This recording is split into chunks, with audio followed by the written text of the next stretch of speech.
বিসমিল্লাহির রহমানির রহিম। আলহামদুলিল্লাহি রাব্বিল আলামিন ওয়াসসালাতু ওয়াসসালামু আলা আশরাফিল আমবিয়া ওয়াল মুরসালিন নবিয়িনা মুহাম্মাদিন ওয়া আলা আলিহি ওয়া আসহাবিহি আজমাইন। ওয়া বাদ। আলহামদুলিল্লাহ, আমরা শুরু করছি আমাদের দার্স। আমরা এটা তৃতীয় দর্স হিসাবে, কিন্তু আমরা গত দর্শে খুব দ্রুত আগাইছিলাম।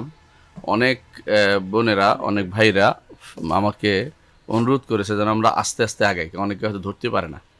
সেই জন্য খুব আজকে আস্তে আস্তে আগাবো ইনশাল্লাহ।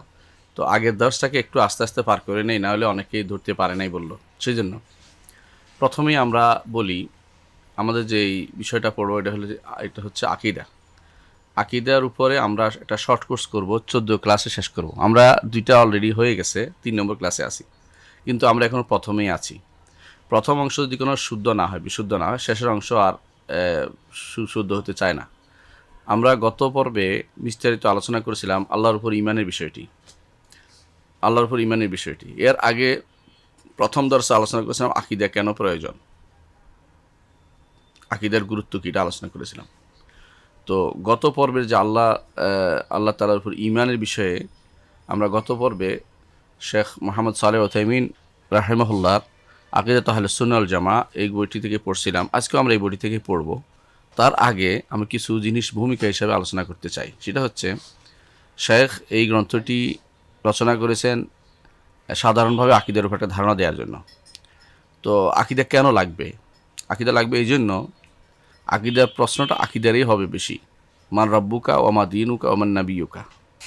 মান রব্বুকা ওমা দীনুকা ওমান নাবিয়ুকা, তিনটাই হচ্ছে আকীদার প্রশ্ন কবরে। আর কবরে জিজ্ঞাসা করা হবে ওমা আদরাকা, তুমি কিভাবে জানলে? তখন বলতে হবে যে কারাতু কিতাবাল্লাহ ওয়া কারাতু কিতাবাল্লাহ, আল্লাহর কিতাব পড়েছি। ও আরাফতু মাফি, এর মধ্যে যা আছে তা জেনেছি, এই জন্য উত্তর দিতে পেরেছি। তো আকিদার মূল জিনিস হচ্ছে আমরা গত পর্বে শুরু করেছিলাম এটা দিয়ে, যে যেটা নিয়মে হচ্ছে এটা বলা, সেটা হচ্ছে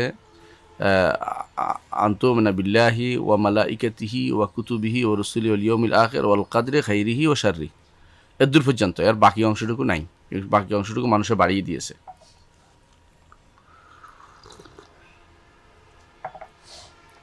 এর অর্থ হচ্ছে, যেই অংশটুকু কোরআনে কারীমে আল্লাহ তাআলা বলেছেন ওয়া ইয়াকফুর বিল্লাহি ওয়া মালাইকাতিহি ওয়া কুতুবিহি ওয়া রুসুলিহি ওয়াল ইয়াউমিল আখির ফাকাদ দাল্লা দালালান বাঈদা, সূরা আন-নিসা আল্লাহ তাআলা যে আয়াতটি বলেছেন, যে ব্যক্তি আল্লাহর সাথে কুফরি করবে, মালাইকাদের সাথে কুফরি করবে, কিতাবের সাথে, রাসূলদের সাথে, আখিরাতে কুফরি করবে, সেই ব্যক্তি ফাকাদ দাল্লা দালালান বাঈদা, সে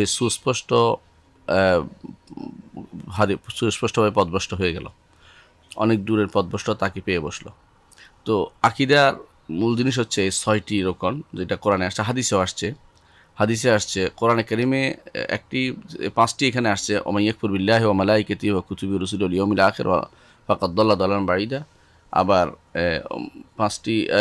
6 নম্বর আয়াতে, অন্য আয়াতে আসছে, যেখানে আল্লাহ তাআলা বলছেন ইন্না কুল্লা শাইইন খালাকনাহু বিকাদার। সূরা কামারের মধ্যে এটা বলেছেন, ইন্না কুল্লা শাইইন খালাকনাহু বিকাদার, আমি সব কিছু তাকদীর অনুযায়ী সৃষ্টি করেছি। তো সেই জন্য এই আয়াত দুটি এবং কোরআন এবং হাদিসের ভাষ্য, হাদিসে কোথায় আছে? হাদিস জিবরিলে আসছে। রাসূলুল্লাহ সাল্লাল্লাহু আলাইহি ওয়াসাল্লামকে তিনি প্রশ্ন করেছেন, আখবিরনি মাল ঈমান, আমাকে ঈমান কি জিনিস তা জানিয়ে দিন। রাসূলুল্লাহ সাল্লাল্লাহু আলাইহি ওয়াসাল্লাম বলেছিলেন, আনতুমিনা বিল্লাহি ওয়া মালাইকাতিহি ওয়া কুতুবিহি ওয়া রুসুলিহি ওয়াল ইয়াউমিল আখির ওয়াল কদরি খাইরিহি ওয়া শাররি। এটা রাসূলুল্লাহ সাল্লাল্লাহু আলাইহি ওয়াসাল্লাম বলেছেন যে এটাই হচ্ছে ঈমান, এটা হচ্ছে আকীদা। তো আকীদা ও ঈমানের, বিশুদ্ধ আকীদা ঈমান হতে হলে এই 6টি জিনিস যদি শুদ্ধ হয়, তাহলে বিশুদ্ধ আকীদা আপনার আছে বলে আপনি স্বীকার করতে পারবেন। এর মধ্যে প্রথম হচ্ছে আনতুমিনা বিল্লাহ, আল্লাহর উপর ঈমান। আল্লাহর উপর ঈমান কিভাবে হবে? আল্লাহর উপর ঈমানের জন্য প্রথম শর্ত হচ্ছে যে, আমরা সাধারণত 4টি বলি, কিন্তু আমরা আজকে 3টি বলবো, কারণ আপনারা সবাই ঈমানদার না হলে 4টি বলতাম। তো 3টি জিনিস অবশ্যই জানতে হবে। একটি হচ্ছে আল্লাহ তাআলাকে রব হিসেবে মানতে হবে। দ্বিতীয় হচ্ছে তাকে একমাত্র ইবাদত পাওয়ার যোগ্য সত্তা মনে করতে হবে। আর তৃতীয় হচ্ছে তার নাম এবং গুণ দিয়ে ইবাদত করতে হবে, তাকে স্বীকৃতি দিতে হবে। এগুলি বিশ্বাস এবং ইবাদত দুইটাই এখানে জড়িত রয়েছে। 3টে জিনিস লাগবে। আনতুমিনা বিল্লাহি ওয়া মালা আনতুমিনা বিল্লাহি, আল্লাহর উপর ঈমানের তাহলে কী জিনিস লাগতেছে? তিনটা জিনিস। একটা হচ্ছে আল্লাহ তাআলাকে রব মানা, আল্লাহ তাআলাকে ইলাহ বলা, আল্লাহ তাআলার নাম ও গুণ সাব্যস্ত করা। প্রথম হচ্ছে আল্লাহ তাআলাকে রব মানতে হবে।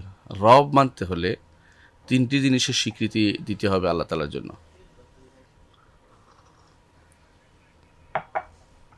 আল্লাহ তাআলাকে রব মানতে হলে প্রথমে স্বীকৃতি দিতে হবে যে রব্বুল আলামিন তিনি খালেক, মালেক এবং মুদাব্বির।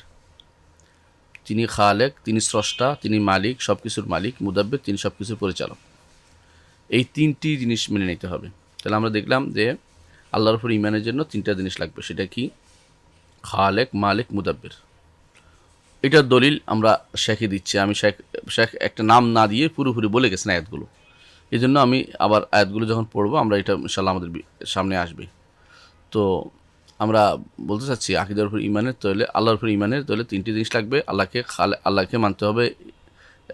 আল্লাহর উপর ঈমানের তিনটি জিনিস লাগবে। একটা হচ্ছে আল্লাহকে রব মানতে হবে, একটা আল্লাহ একমাত্র আল্লাহর ইবাদত করতে হবে, একটা হচ্ছে আল্লাহর নাম এবং গুণের স্বীকৃতি দিতে হবে। এই তিনটি অংশের কোনো একটা অংশ বাদ পড়ে গেলে তিনি ঈমানদার হইতে পারবেন না। ধরেন একজন মানুষ আল্লাহকে রব হিসেবে মানে, আল্লাহকে খালেক, মালিক, মুদাব্বির মানে, হ্যাঁ, কিন্তু তিনি আল্লাহর নাম গুণ স্বীকার করে না, সে কাফের। ধরেন কেউ আল্লাহকে মানে, তিনি একজন স্রষ্টা আমারকে অনেকে বলে, বিভিন্ন রকমের বসে বসে গানও গায়, বিভিন্ন গীত রচনা করে, বিভিন্ন রকমের এটা নিয়ে আবার বহুত কথাও বলে যে আল্লাহকে মানে, কিন্তু আল্লাহর ইবাদত একমাত্র আল্লাহর ইবাদত করে না, আল্লাহর সাথে অন্য কারো ইবাদত করে। তাহলে কি হবে? তিনি ঈমানদার হইতে পারেন নাই। তো তিনটি জিনিস সম্মিলিত যতক্ষণ না হবে, আল্লাহকে তাকে রব এবং তাকে একমাত্র ইবাদত করার যোগ্য সত্তা, তারই ইবাদত না করবে আর তার নাম এবং গুণের স্বীকৃতি না দিবে, ততক্ষণ পর্যন্ত তিনি আল্লাহ তাআলার উপর ঈমান আনতে পারলেন না, আল্লাহ তাআলার উপর ঈমান আনতে পারলেন না। রব হিসেবে মানতে হলে আমরা বলছিলাম তিনটি জিনিস লাগে। একটি হচ্ছে আল্লাহকে রব মানতে হলে তিনটি জিনিস লাগবেই। সেখানে কোনো একটা বাদ পড়ে গেলে, কোনো একটা ঈমান না আনলে তিনি কাফের হয়ে যাবেন। সেটা কি? এক নম্বর হচ্ছে তিনি আল্লাহকে খালেক, তিনি তার স্রষ্টা। আল্লাহ তাকে সৃষ্টি করেছেন, তাকে নয় শুধু জগতের সব কিছুকে তিনি সৃষ্টি করেছেন, এটা স্বীকৃতি দিতে হবে। গ্রহ, নক্ষত্র, তারপরে নিহারিকা, যত নাম শোনা যায়, যত মানুষ আবিষ্কার করতেছে, সবই হচ্ছে আমার রবের সৃষ্টি, এটা বিশ্বাস করতে হবে। দ্বিতীয়ত এগুলি মালিকানাও তার। দুনিয়ার বুকে মানুষ কোনো কিছু সৃষ্টি করলে মালিক হইতে পারে না। ধরুন আপনি কারো কর্মচারী হিসেবে কোনো কিছু বানালেন, কোনো মেশিন বানালেন, কিন্তু আপনি মালিক হইতে পারেন নাই, যেহেতু আপনি আরেকজনের নির্দেশে এটা বানিয়েছেন, আরেকজনের বেতন খরচ হিসেবে বানিয়েছেন, এই জন্য আপনি এটা মালিক নন। এই জন্য যারা বিল্ডিং বানায় এরা মালিক নয়, মালিক হয়ে আমি বা আপনি, কেউ পয়সা দিলে সে বানিয়ে দেয়। তাহলে অনেক সময় মানুষ নিজে কোনো কিছু বানালেও সেটার মালিক হইতে পারে না। ঠিক আল্লাহ তাআলার জন্য কিন্তু এরকম নয়। আল্লাহ তাআলা তিনি সৃষ্টিও করেছেন, আবার মালিকও তিনি, আবার তিনি মুদাব্বিরও, পরিচালকও। দুনিয়ার বুকে মানুষ অনেক সময় কোনো কিছুর বানায় এটার মালিকানাও পায়, কিন্তু এটাকে পরিচালনাগত অধিকার তার থাকে না। এটা আরেকজন তাকে দয়া পরবশই দিছে, সেই চালাবে, এ শুধু কিছুদিন ভোগ করার অধিকার রাখবে, এরকম। কিন্তু আল্লাহ তাআলা তিনি পরিচালকও, অর্থাৎ তিনি এই সৃষ্টির অণু হতে শুরু করে সৃষ্টির সর্বোচ্চ বড় সৃষ্টি আরশ, এই পুরো সৃষ্টি জগৎ যতটুকু আছে সবটুকু তিনি সৃষ্টি করেছেন, আর এগুলো তিনি মালিকও, এগুলো তিনি পরিচালনাও করেন। এখানে আর কারো হাত নেই। এই জন্য আল্লাহ তাআলা কোরআনে কারীমে বলেছেন যে তিনি যে সব কিছুর স্রষ্টা, আল্লাহু খালিকু কুল্লি শাইইন ওয়া আলা কুল্লি শাইইন ওয়াকিল। তিনি সব কিছুর স্রষ্টা, সব কিছুর উপর তিনি কর্মবিধায়ক। আল্লাহ তাআলা কোরআনে কারীমে তিনি মালিক, এটা তিনি বলেছেন ওমাই ইয়ামলিকুল সামা ওয়াল আবসার, তোমাদের চক্ষু কর্ণের মালিক কে? আবার তিনি বলেছেন কুলিদুল্লাযিনা জাআমতুম মিন দুনিল্লাহ লা ইয়ামলিকুনা মিসকালা যাররাতিন ফিস সামাওয়াতি ওয়ালা ফিল আরদ। সূরা সাবার 21 এবং 22 নম্বর আয়াত। আল্লাহ তাআলা বলছেন কুলিদুল্লাযিনা জাআমতুম মিন দুনিল্লাহ, যাদেরকে তোমরা আল্লাহ ছাড়া অন্য ইবাদত বা উপাস্য মনে করতেছ, সত্তা সাব্যস্ত করতেছ যাদের আল্লাহ ছাড়া, তাদেরকে ডাকো। লা ইয়ামলিকুনা মিসকালা যাররাতিন ফিস সামাওয়াতি ওয়াল আরদ, আসমান জমিনের কোনো কিছু তারা মালিক নয়। ওমা লাহুম ফিহিমা মিন শিরকিন, আসমান জমির কোনো কিছু তারা মালিক নয় এবং এই আসমান জমিনে কোনো তাদের শরিকানাও নাই। সাধারণত মানুষ সাধারণত কোনো কিছুর পূর্ণ মালিক হয় অথবা শরিকানা মালিক হয়। তো আয়াত আল্লাহ তাআলা বলছেন যে মালিকানাও তাদের নাই, শরিকানাও তাদের নাই। হ্যাঁ, আবার ওমা লাহুম ফিহিমা মিন শিরকিন ওমা লাহু মিন জহির। আর এগুলো সৃষ্টি করতে এরা আল্লাহ তাআলার কোনো সেখানে তাদের দ্বারা কোনো সাহায্য তিনি নেন নাই। জহির তো সাহায্যকারী। আর কি থাকতে পারে? সুপারিশ থাকতে পারে। আল্লাহ তাআলা বলছে এরপর আয়াতে 22 নম্বর আয়াতে বলছেন, সূরা সাবার 22 নম্বর আয়াতে, তারা কেউ সুপারিশও করতে পারবে না আল্লাহর অনুমতি ছাড়া। এর অর্থ হচ্ছে যে একজন মালিকানার যে সিস্টেম সেটা আল্লাহ তাআলার মানে আল্লাহ তাআলার উপর বিশ্বাসের সাথে কোনো রকমই চলে না। একমাত্র আল্লাহকেই সব কিছুর মালিক মানতে হবে, আর কেউ কোনো কিছুর মালিক নন। দুনিয়ার বুকে মানুষ সাধারণ যে মালিকানা পায় এটা হচ্ছে অস্থায়ী, একটা আল্লাহ দিছে বলেই পাচ্ছে, যাকে দিবে না তিনি পাবেন না। আল্লাহ তাআলা এই জন্য বলছেন কুলিল্লাহুম্মা মালিকাল মুলক, আল্লাহ তাআলা বলুন আল্লাহ তাআলা তিনি মালিকাল মুলক, সমস্ত রাজত্বের তিনি মালিক, সমস্ত মালিকানার মালিক, সব কিছু সমস্ত রাজাধিরাজের মালিক তিনি। তুতিল মুলকা মান তাশা ওয়া তানজিউল মুলকা মিম্মান তাশা, যাকে ইচ্ছা তার থেকে তিনি রাজত্ব ছিনিয়ে নেন, যাকে ইচ্ছা তাকে রাজত্ব প্রদান করেন। সেই হিসাবে মালিকানা কার? একমাত্র আল্লাহ তাআলার, তিনি ব্যতীত আর কেউ মালিক হইতে পারে না। আর মুদাব্বির পরিচালক, যত কান্নাকাটি করে কেউ কিছু পরিচালনা করতে পারে না।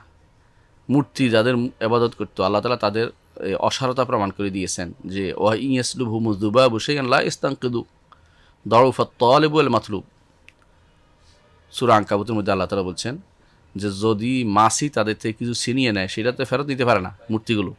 দাউফাত তালিব ওয়াল মাতলুব, যে এদের কাছে কিছু চাচ্ছে সেও দুর্বল, যে এদের কাছ থেকে কোনো কিছু এদের কাছে যে যারা চাচ্ছে তারাও দুর্বল, যাদের কাছে হচ্ছে ওরাও দুর্বল, উভয় দুর্বল, অর্থাৎ কোনো কাজের না। তো আল্লাহ ছাড়া কেউ কোনো কিছু পরিচালনা করতে পারে না। সূর্য, চন্দ্র, নক্ষত্র যত আছে সবই পরিচালনা করেন আল্লাহ তাআলা। সেগুলো কক্ষপথে তিনি ঘুরাচ্ছেন। যখন তিনি বলবেন যে আর ঘুরো না, ঘুরবে না, যখন বলবো উল্টা ঘুরো, উল্টা ঘুরবে, যখন সেগুলিকে নষ্ট হইতে বলে নষ্ট হয়ে যাবে। ওয়ামা আমরুস সাআতি ইল্লা কালামহিল বাসার, কিয়ামতের ক্ষণিকটা হচ্ছে ক্ষণিকের মতো। আল্লাহ বলছে যে ক্ষণিক এরকম, মানে লামহিল বাসার, চক্ষুর পলক পড়ার সাথে সাথে ঘটে যাবে এরকম ঘটনা, এই মুহূর্তে ঘটে যাবে, বিরাট বিশাল ঘটনা ঘটে যাবে। ওয়ামা আমরুস সাআতি ইল্লা কালামহিল বাসার, তো চোখের ফলকের মতো সেটা ঘটে যাবে। তো এরকম একটি পুরো জিনিসের মালিকানা যেহেতু তার, তিনি যেভাবে ইচ্ছা সেভাবে তিনি পরিচালনা করতে পারেন। তো রব হিসাবে কাউকে রব মানার অর্থ এই তিনটি জিনিসকে যথাযথভাবে তার জন্য সাব্যস্ত করা। বিপরীতটা দেখুন, আমরা এই তিনটি জিনিসের মধ্যে আল্লাহর রুবুবিয়তে কেউ কি কাউকে শরিক করে কিনা দেখি।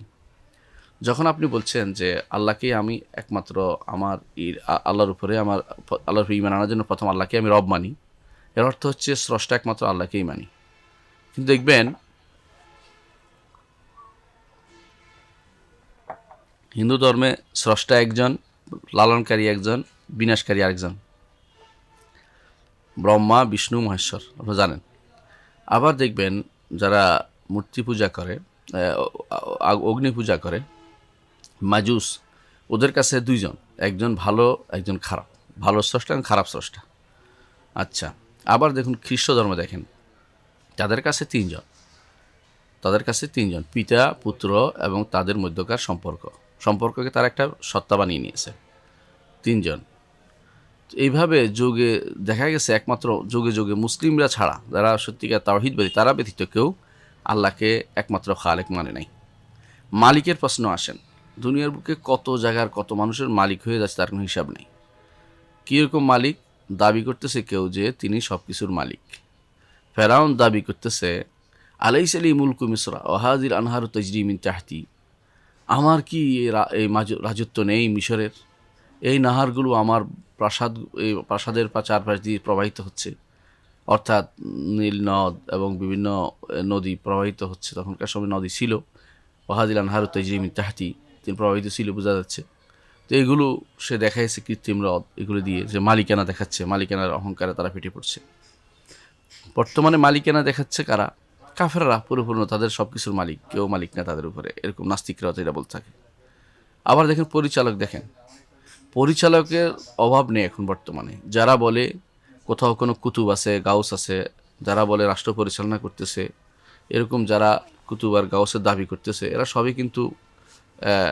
সবই কিন্তু এই আল্লাহ তাদবীরে হস্তক্ষেপ করতেছে। অর্থাৎ তারা মনে করছে আল্লাহ রাব্বুল ইজ্জত ছাড়াও তাদের কোনো পরিচালক রয়েছে, এবং তারা মনে করে যে আল্লাহর অলিরা অনেক কিছু পরিবর্তন করতে পারে, অনেক কিছু নিয়ন্ত্রণ করতে পারে। এবং তারা মনে করে অনেকেই যে খাজা আব্দুল কাদের জিলানি অথবা খাজা মঈনুদ্দিন চিশতি রহমতুল্লাহ আলাইহি ওনারা পরিবর্তন করতে পারে, সন্তান দিতে পারে, বিপদ আপদ দূর করতে পারে। যারা সমুদ্রে পড়ে ডাকছে, বদর বদর করে ডাকতেছে, তারা মনে করতেছে বদর ফিরে তার ভাগ্য, তার অবস্থান পরিবর্তন করতে পারে, তার নৌকা ডুবে থেকে তাকে বাঁচাইতে পারে। এরকম দেখবেন যে এই রুবুবিয়তের শিরকের অভাব, শিরকে অনেক বেশি মানুষ করতেছে এখন বর্তমানে, আগে কম করতে। এটা আরও কি, যারা মনে করতেছে যে তাবিজে ভাগ্য ফেরে, তাবিজে তার অবস্থা ভালো হয়ে যায়, তারা মনে করতেছে যে এই জাদু করে তার ভাগ্য ফেরায়, জাদুকরের অবস্থা তার অবস্থা পরিবর্তন করে দেয়। অথবা যারা মনে করতেছে যে তাগা অথবা আকাশের কড়ি এই জাতীয় কোনো কিছু তাকে পরিবর্তন করে দিতে পারে, এরা সবাই কিন্তু এদিক দিয়ে তারা এই এই আল্লাহর রুবুবিয়তে শিরিক করছে। অনুরূপভাবে যারা মনে করে যে আল্লাহ তাআলার সম্পর্কে যাদের ধারণা কম, তারা মনে করে যে আল্লাহ তাআলা সাহায্য করবে না, তাদের আরেকজন সুপারিশ লাগবে, সুপারিশ না হলে তিনি সাহায্য করবেন না। অর্থাৎ তারা আল্লাহ সম্পর্কে খারাপ ধারণা পোষণের কারণে তারাও শিরিক করতেছে, রুবুবিয়তে শিরিক করে যাচ্ছে। তো এই বোঝা গেল যে মানুষ রুবুবিয়তের যে তিনটি বড় অংশ কি বলেছি আমরা, প্রথম আবার বলছি, আল্লাহকে রব মানার জন্য আল্লাহকে মানতে হবে স্রষ্টা, তিনি হচ্ছেন মালিক এবং তিনি হচ্ছেন সব কিছুর নিয়ন্ত্রক বা সব কিছু তিনি পরিচালক। রিজিক, মৃত্যু সব কিছু তিনি দেন, জীবন তিনি দেন, সন্তান তিনি দেন, সুস্থতা তিনি দেন, অসুস্থতা থেকে মুক্তি তিনি দেন। এ সবই কিন্তু আল্লাহ তাআলার হাতে। তিনটি জিনিসকে আমরা বারবার উল্লেখ করেছি, এগুলো হচ্ছে রুবুবিয়তের অংশ। এগুলিতে প্রচুর মানুষের শিরিক করে থাকে, প্রচুর মানুষ শিরিক করে থাকে। যারা মনে করে কোনো ব্যক্তির সামনে দাঁড়ালে, কোনো মূর্তির সামনে দাঁড়ালে, কোনো কবরের সামনে দাঁড়ালে অথবা কোথাও কিছু টাকা দিলে তাদের অবস্থার পরিবর্তন করে দিবে কবরওয়ালা, তার রুবুবিয়তে শিরিক করতেছে, কারণ তার বিশ্বাস জড়িত হয়ে পড়েছে যে এই লোকের ক্ষমতা আছে। যারা মনে করে যে টাকা না দিয়ে আমার গাড়ি উল্টে দেবে, আমার ক্ষতি করবে, তারা রুবুবিয়তে শিরিক করতেছে, কারণ তারা মনে করতেছে যে পরিচালক আরেকজন, রাষ্ট্র হচ্ছে আল্লাহর, তার মানে পৃথিবী সব সৃষ্টি হচ্ছে আল্লাহর, পরিচালক হচ্ছে আরেকজন মনে করতেছে, এরাই শিরিক করতেছে আল্লাহর সাথে। তাহলে বুঝতে পারলাম আমরা যে আল্লাহর সাথে শিরিককারী, রুবুবিয়তে যারা শিরিক করতেছে তারা বর্তমানে অনেক বেশি এবং তাদের সংখ্যা অনেক বেশি, এবং তারা এত বেশি যে তাদেরকে আমি হিসাবের ভিতরে আপনি গণে শেষ করতে পারবেন না। তো তাহলে বুঝতে পারলাম যে আমরা বলছি আল্লাহর উপর ঈমানের প্রথম অংশ হচ্ছে আল্লাহকে রব হিসেবে মানা, এখানে মানুষ শিরিক করতেছে। দ্বিতীয় অংশ হচ্ছে আল্লাহকে ইলাহ হিসেবে মানা। আল্লাহকে ইলাহ অর্থ কি? মাবুদ, অর্থাৎ আপনি এখন মানা না, এখন করা। আগেরটা ছিল স্বীকৃতি দেয়া, যে আমি আল্লাহ রব্বুল ইজ্জতকে আমার স্রষ্টা হিসাবে স্বীকৃতি দিলাম, আল্লাহ রব্বুল ইজ্জতকে আমার মালিক হিসেবে স্বীকৃতি দিলাম, আল্লাহ রব্বুল ইজ্জতকে আমার পরিচালক হিসাবে, সব কিছু নিয়ন্ত্রক হিসাবে স্বীকৃতি দিলাম। এটা স্বীকৃতির বিষয়, এটা বিশ্বাসের বিষয়। অন্য এটার সাথে কর্ম যেটা আসবে, যখনই স্বীকৃতি দিবেন তখন কর্ম আসে। যখন আপনি বলবেন আল্লাহ আমার মালিক, আল্লাহর কাছে চাইবেন। যখন আপনি বলবেন যে আল্লাহ আমার নিয়ন্ত্রক, আল্লাহর কাছে চাইবেন। যখন আপনি বলবেন যে আল্লাহ আমার স্রষ্টা, আল্লাহর কাছে চাইবেন। কিন্তু যখন আপনি মনে করবেন দুনিয়ার কোনো কিছু আপনার কোনো নিয়ন্ত্রণ, ভাগ্য পরিবর্তন করতে পারে, তখনই আপনি পরিবর্তন করবেন। কীরকম? কখনো জিনের কাছে চাইবেন, কখনো খাজা বাবার কাছে চাইবেন, কখনো গজার মাছের কাছে চাইবেন, কখনো কচ্ছপের কাছে চাইবেন। এইভাবে জায়গা পরিবর্তনের সাথে সাথে, মানে অর্থাৎ অবস্থা পরিবর্তন করে আপনি বারবার এটা ওটার কাছে চাইতে থাকবেন। এইটাই হচ্ছে দ্বিতীয় অংশ, যে যেহেতু তাকে রব মানছেন, এখন তার কাছে আপনি চাইবেন, এটা স্বাভাবিক। কিন্তু আল্লাহকে রব না মানার কারণে যে এবাদতের ক্ষেত্রে ভিন্ন হয়ে গেছে, যে একমাত্র রব হিসেবে তাকে মানছি, কিন্তু এবাদতের জন্য আমরা ভিন্ন ভিন্ন পথ আবিষ্কার করে নিয়েছি। কীরকম এবাদত হয় মানুষের? রুবুবিয়ত হচ্ছে আল্লাহর কর্মকাণ্ড, আল্লাহ তাআলা যা যা করেন সেগুলো রুবুবিয়ত। তিনি সৃষ্টি করেন, তিনি রিজিক দেন, তিনি মালিক, তিনি পরিচালক করেন, তিনি মৃত্যু দেন, এগুলো তিনি তার। আর উলুহিয়াত হচ্ছে, ইবাদত হচ্ছে আমি কি করি, আমি আমার পক্ষ থেকে কী করি। যেমন আমি সালাত আদায় করি, আমি যাকাত দেই, আমি সওম পালন করি, আমি দোয়া করি, আমি তাসবিহ পাঠ করি, আমি সুবহানাল্লাহ বলি, আমি আলহামদুলিল্লাহ বলি, আমি আল্লাহু আকবার বলি, এগুলি আল্লাহর দিকে যাওয়া। তো এগুলি আল্লাহর দিকে যখন যাবে, একটা দুইমুখী, আমি আল্লাহ আমাকে সৃষ্টি করেছেন, আমি তার জন্য ইবাদত করব। তিনি আমাকে মালিক, আমি তার জন্য আমার সম্পদ দিব। তিনি আমার পরিচালক, আমি তার কাছে চেয়ে চেয়ে নিব। এটা হচ্ছে নিয়ম। এটার বাইরে পরিবর্তন হয়ে যায় কখন? যখন আপনি দেখবেন যে এটা পরিবর্তন হয়ে যায় ওই সময় যখন মানুষের ভিতরে দুইমুখী চিন্তা আসে। একটা হচ্ছে রব হিসাবে আল্লাহকে যথেষ্ট মনে করে না, তার রবের ভিতরে অর্থাৎ তার মধ্যে ধারণা আসে যে অন্যরাও পরিচালনা করতে পারে। তখন সে অলি আল্লাহর কাছে চাইবে, গাউসের কাছে চাইবে, কুতুবের কাছে চাইবে, গাউস কুতুব বলে ডাকবে। এইভাবে সে অন্যদিকে ডাইভার্ট হয়ে যাচ্ছে।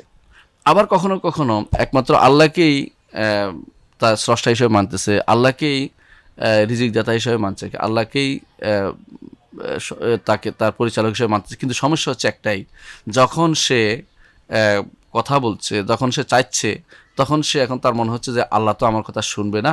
আমি যদি অমুককে ধরি, অমুক আল্লাহর প্রিয় মানুষ, অমুক আল্লাহর বেশি প্রিয়, তার কাছে যদি না বলি, তিনি যদি কোনো একটু আগায় দেন আর কি, রাস্তা আগায় দেন, তাহলে বাকিটা আল্লাহ তারা দিবেন, নাহলে তো আমি সরাসরি দিলে তো আমাকে দিবে না। এই ধারণাটা হচ্ছে জাহিলি ধারণা। জাহিলি যুগে রুবিয়তে শিরক ব্যাপক ছিল না, এরা এই ধারণাটা ছিল তাদের মধ্যে। তারা বলতো মা না'বুদুহুম ইল্লা লিয়ুকাররিবুনা ইলাল্লাহি যুলফা, আমরা তো কেবল তাদের ইবাদত করি এই জন্য যে আল্লাহ তাআলার কাছে সুপারিশ করে করে করে করে তারা আমাকে আগায় দিবেন, যে আমি আল্লাহর কাছে যাইতে পারতেছি না, মহান সত্তা, আমার মতো এরকম চুনে ফুটে কীভাবে তার কাছে যাব, আমি যেতে পারছি না, আমাকে যাওয়ার জন্য বড় লোকেরা ধরে পৌঁছায় দিতে হবে। তারা উদাহরণ দেয় এরকম যে রাষ্ট্রপ্রধানদের কাছে যাওয়া যায় না যতক্ষণ পর্যন্ত মন্ত্রী না ধরে, এমপি না ধরে, চেয়ারম্যান না ধরে, অথবা তার কোনো কর্মচারী না ধরে, তার প্রিয় মানুষদের না ধরে যাওয়া যায় না। এইটার উপর কিয়াস করে তারা দুনিয়াতে এইভাবে আল্লাহর সাথে শিরিক করতো জাহিলি যুগে। বর্তমানে এই মানুষগুলো এরা করে, যারা আল্লাহকে স্রষ্টা মানে, রিজিক দাতা মানে, মালিক মানে এবং আল্লাহকে পরিচালক মানে, তারপরেও তারা দেখবেন যে এই শিরিক করতেছে। কেন? তারা মনে করে আল্লাহর কাছে সরাসরি যাওয়া যাবে না, অথচ আল্লাহ বলছে উদউনি আস্তাজিব লাকুম, আমাকে ডাকো আমি তোমাদের ডাকে সাড়া দেবো, আমাকে ডাকো আমি তোমাদের ডাকে সাড়া দেবো। রাসূলুল্লাহ সাল্লাল্লাহু আলাইহি ওয়াসাল্লাম সারা জীবন এই জিনিসটাকে বন্ধ করার জন্যই তিনি ব্যয় করেছেন, যে আল্লাহকে ডাকো। ইজা সাআলতা ফাসআলিল্লাহ, যখন চাইবে আল্লাহর কাছে চাইবে।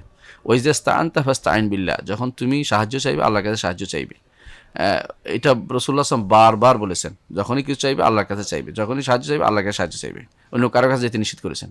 ওরা কী করতো? আইসা লাত, মানাত, উজ্জা এগুলির বক্তব্য নিতে, অথবা কেউ কোনো অলির মাধ্যম ধরতো, তারাও এরকম ধরতো। তো এরকম অলির মাধ্যম ধরতে প্রমাণ হচ্ছে উজ্জা একজন নেককার বান্দা ছিল, মানে সে লাত একজন নেককার বান্দা ছিল। সে করতো ছাতু পিষে পিষে হাজিদের খাওয়াতো। সে মারা যাওয়ার পরে তাকেই মূর্তি বানানো হয়ে গেল। এটা একটা মন্তব্য, এটা একটা বক্তব্য বলেছেন ইবনুল ক্যালবি তার আল আসনাম কিতাবে। তো বোঝা গেল যে এই নেককার বান্দাদের ইবাদত তাদের মধ্যে চালু ছিল, সেটা আমাদের দেশেও এখন চালু হয়ে গেছে। এর অর্থ হচ্ছে আমরা সরাসরি এক গোষ্ঠী আছি যারা সরাসরি রুবুবিয়্যতে শিরিক করি, আরেক গোষ্ঠী আছে রুবুবিয়্যতে শিরিক না করলেও উলুহিয়তে বা ইবাদতে শিরিক করি। অর্থাৎ আমরা ইবাদতে শিরিক সরাসরি কেন করি? যে আল্লাহ মহান সত্তা, এই মহান সত্তার কাছে যাওয়ার জন্য তিনি যে প্রিয় বান্দাগুলো দিয়েছেন সেগুলির মাধ্যম হয়ে যেতে হবে, এটা হচ্ছে শিরিক। কারণ তার কাছে মাধ্যম হয়ে যাওয়ার নিষেধ করে নাই, তিনি বলেন নাই, নিষেধ করেছেন তিনি বলেন নাই। তিনি বলছে উদউনি আস্তাজিব লাকুম, আমাকে ডাকো আমি তোমাদের ডাকে সাড়া দেব। এই জন্য এই জাতীয় মাধ্যম তিনি পছন্দ করেন নাই। কোন মাধ্যম তিনি দিয়েছেন এটা আমাদের পরে আসতেছে। তিনি যে মাধ্যমে তাকে ডাকতে হবে, তিনি বলেছেন যে লিল্লাহিল আসমাউল হুসনা ফাদউহু বিহা, যদি মাধ্যম ধরতে হয় আল্লাহর নামগুলির মাধ্যম ধরো। নামগুলি কোনো সত্তা নয়, কোনো ব্যক্তি নয়, নাম তো কোনো ব্যক্তি হয় না, সত্তা হয় না, গুণগুলি কোনো ব্যক্তি নয়, সত্তা নয়। এগুলি ওসিলা দিয়ে আল্লাহর কাছে চাইবেন, এগুলি ওসিলা দিয়ে আল্লাহর কাছে চাইবেন। কিভাবে? আল্লাহ তুমি তো দয়াবান, আমাকে দয়া করো। আল্লাহ তুমি ক্ষমাশীল, আমাকে ক্ষমা করো। আল্লাহ তুমি দাতা, আমাকে দাও। আল্লাহ তুমি এইভাবে এগুলোর মাধ্যমে চাইতে হবে।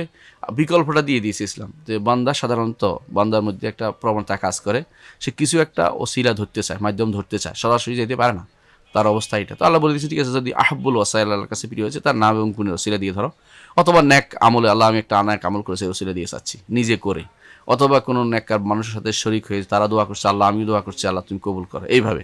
তো এই তিনটি ওসিলা হচ্ছে সঠিক ওসিলা। এর বাইরে অন্য যে কোনো ওসিলা দিয়ে মানুষ ধরে, ব্যক্তি, সত্তা অথবা কোনো সৃষ্টির মাধ্যম দিয়ে ধরা, এটা জায়েজ নেই। ইমাম আবু হানিফা রাহমাতুল্লাহ আলাইহি বলেছেন যে আমি অপছন্দ করি কেউ আল্লাহর কাছে কোনো সৃষ্টির মাধ্যমে চাইবে, এটা আমি অপছন্দ করি। কারণ আল্লাহর কাছে সৃষ্টির মাধ্যমে চাওয়ার কিছু নেই, আল্লাহ হেয় সৃষ্টি। এবং তিনি একটা উদাহরণ দিয়েছেন যে একজন সৃষ্টির মাধ্যমে কিছু চাওয়া হচ্ছে, একজন ডুবন্ত মানুষ আরেক ডুবন্ত মানুষকে ধরে চেষ্টা করা, বাঁচার চেষ্টা করা। কারণ সেও সৃষ্টি, ও সৃষ্টি কোনো এই জাতীয় উপকার করতে পারবে না, আল্লাহর কাছে পৌঁছাতে পারবে না। তো বরং আল্লাহর কাছে বসতে হলে আল্লাহর নাম এবং গুণ, অথবা আল্লাহর ইবাদত কিছু একটা করলে আল্লাহ সন্তুষ্ট যেটাতে সেটা, অথবা আল্লাহ মানুষের সাথে দোয়ার সাথে শরীক হয়ে দোয়ার ওসিলা দিয়ে আপনি এই তিনটে ওসিলার মাধ্যমে ছাড়া কোনো ওসিলা নাই। জীবন্ত মানুষের দোয়া, মরা মানুষের দোয়া করে কোনো প্রমাণ নাই আপনার কাছে। সুতরাং এই তিনটি ওসিলা দিয়ে আপনি জীবন্ত উপস্থিত মানুষের দোয়া দিয়ে আপনি এই তিনটি ওসিলা দিয়ে আপনি যে কোনো তিনটি ওসিলা বলেছি, একটি হচ্ছে যে আল্লাহর নাম গুণ, একটি হচ্ছে নিজের ন্যাক আমল, আরেকটি হচ্ছে উপস্থিত জীবন্ত মানুষের দোয়া, যে তার মাধ্যমে এই তিনটি ওসিলার মাধ্যমে আপনি আল্লাহর ইবাদত নৈকট্য অর্জন করতে পারেন। এটাই হচ্ছে নৈকট্য অর্জন করা। আল্লাহ তাআলা কোরআনে কারীম বলেছেন, ইয়া আইয়ুহাল্লাযিনা আমানুত্তাকুল্লাহ ওয়াবতাগু ইলাইহিল ওয়াসিলা, হে ঈমানদারগণ, আল্লাহর তাকওয়া অবলম্বন করো এবং তার কাছে যাওয়ার জন্য ওসিলা বা নৈকট্য অন্বেষণ করো। এই নৈকট্য হচ্ছে এই তিনটির মাধ্যমে যাওয়ার জন্য মাধ্যম দিয়ে আপনি যা দিতে পারেন। এর বাইরে অন্য কোনো মাধ্যম গ্রহণ করলে সেটা গ্রহণযোগ্য হবে না। সেটা হচ্ছে মানুষের বানানো মাধ্যম এবং তার সাথে গেলেই শিরকের মাধ্যম হবে সেটা একটা, এবং শিরকি মাধ্যমে শেষ পরিণতি হবে শিরিক করা, শেষ পরিণতি হবে শিরিক করা। ওসিলা ধরাই মাধ্যম নয়, ওসিলা ধরে শেষে যেটা বলা সেটা শিরিক হয়ে যায়। এটা হলো সমস্যা। তো যেটা আমরা বলছিলাম এই যে তাহলে বোঝা গেল যেটা আমরা বলছিলাম যে এবাদতের ক্ষেত্রে আমরা একমাত্র আল্লাহর জন্য করতে হবে। তো এবাদত যেহেতু তিনটি জিনিসের নাম, কোনটি? তিনটি। মানুষের অ্যাক্টিভিটিস তিনটি থাকে। একটা কি? মানুষের অ্যাক্টিভিটিস হচ্ছে একটা হচ্ছে অন্তরের আবাদত, একটা হচ্ছে মুখের আবাদত, একটা হচ্ছে তার কর্মকাণ্ডের আবাদত। অন্তরের আবাদত কি? আল্লাহকে ভালোবাসা, আল্লাহর কাছে আশা করা, আল্লাহর কাছে আল্লাহ ভয় করা, আল্লাহকে ফালা তাখশাহুম ওয়াখশাউনি, তাকে ভয় করো না, আমাকে মানে কাউকে ভয় করো না, একমাত্র আমাকেই ভয় করো। আল্লাহ তাআলা কোরআনে কারীম বলেছেন ইয়ারজুনা রাহমাতাহু, আল্লাহর রহমত, তার ইয়াখাফুনা আযাবাহু, তার আযাবের ভয় করেন, তার রহমতের আশা করেন। তো ওমিনান নাস মান ইয়াত্তাখিযু মিন দুনিল্লাহি আনদাদান ইউহিব্বুনাহুম কাহুব্বিল্লাহ, ভালোবাসলে আল্লাহকে সবচেয়ে বেশি ভালোবাসতে হবে। ওয়াল্লাযিনা আমানু আশাদ্দু হুব্বান লিল্লাহ। এই আয়াতগুলোতে আমরা দেখতে পাচ্ছি যে এবাদতের যে অংশটুকু এগুলো আল্লাহর দিকে দিতে হবে আমাকে, আমার কোনো এদিক সেদিক করা যাবে না। তিনি যেহেতু আমার স্রষ্টা, তিনি আমার মালিক, তিনি আমার পরিচালক, আমারও এবাদত, আমার অন্তরের এবাদত, মুখের এবাদত এবং আমার কর্মকাণ্ডের এবাদত সব ওইদিকে যাবে। এই জন্য আমি যখন সালাত আদায় করবো তার জন্য করবো, এটা অঙ্গের এবাদত। যখন ভালোবাসবো অন্তর থেকে আল্লাহকে ভালোবাসবো পরিপূর্ণভাবে, আর কাউকে এত ভালোবাসা দেওয়া যাবে না যে এই ভালোবাসা আল্লাহকে দিবেন। আল্লাহর জন্য এই ভালোবাসাটা খুব জরুরি। আল্লাহ বলছেন কুল ইন কুনতুম তুহিব্বুনাল্লাহ ফাত্তাবিউনি ইউহিব্বুকুমুল্লাহ ওয়া ইয়াগফির লাকুম যুনুবাকুম আল্লাহু গাফুরুর রাহিম। তো আল্লাহর ভালোবাসাটা আল্লাহর জন্য। আশা যদি করি একমাত্র আল্লাহর কাছে আশা করবো। দুনিয়ার কারো কাছে আশা করলে এটা আশাহত হবেন, আপনি আশাহত হবেন, কখনো সে আশা পরিপূর্ণতা লাভ করবে না আল্লাহ যদি না চান। সেই জন্য সে আশা করে লাভ নেই। যার কাছে আশা করবেন দেখবেন যে একসময় সেটা হতাশা পরিণত হয়েছে। এই জন্য আশা আল্লাহর কাছেই করতে হবে। তেমনিভাবে আপনার আল্লাহর কাছেই আপনার আল্লাহর উপরে আপনি তাওয়াক্কুল করুন, ভরসা করবেন। কোনো কিছুর উপরে কারো উপরে ভরসা করলে সেটা শিরিক হবে, কারণ ভরসা আল্লাহ ছাড়া কারো উপরে করা যায় না। তো এইভাবে আল্লাহ যে আপনার জন্য যথেষ্ট, হাসবুনাল্লাহ ওয়া নি'মাল ওয়াকিল, তিনি যথেষ্ট। কোনো মানুষ বা কোনো সৃষ্টি কারোর জন্য যথেষ্ট হইতে পারে না। এই জন্য শিখিয়ে দিয়েছেন নবী মুহাম্মদ সাল্লাল্লাহু আলাইহি ওয়াসাল্লামকে এবং ইব্রাহিম আলাইহিস সালাতু ওয়াস সালাম দুজনেই বলতেন হাসবুনাল্লাহ ওয়া নি'মাল ওয়াকিল, আমাদের জন্য আল্লাহই যথেষ্ট, তিনি আমাদের জন্য কর্মবিধায়ক। অর্থাৎ আপনার যত অ্যাক্টিভিটিস আছে, মানুষের অ্যাক্টিভিটি সাধারণত কী হয়? অঙ্গ প্রত্যঙ্গ দিয়ে হয়, অথবা কী হয়?